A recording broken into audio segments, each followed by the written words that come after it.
absolutely. President Yes. Trump, you said at the top that you plan to speak again tomorrow. Is that correct? I might. I mean, it depends on what happens tomorrow. If there's an additional something to add, otherwise there's no reason to. We're in the process. Jared and Steve are working very hard to get something done, and if there's something that comes up, I'd speak, but otherwise I don't think there's any reason to. In your mind, sir, what are the thorniest issues still unresolved after the? Well, I think the land you're talking about, some of that land has been taken.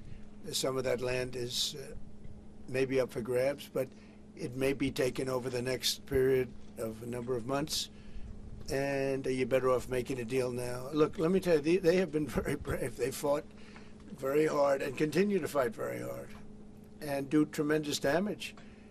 But Russia would like to see it end, and Ukraine would like to see it. And I think it's time to end.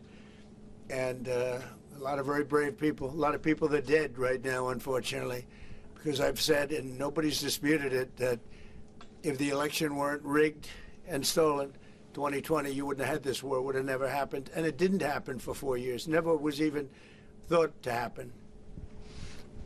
And I spoke with President Putin. I got along with him very well, despite the Russia hoax, which was a total hoax. He used to say, what is going on over there? But it was a total hoax, as he knew and as I knew.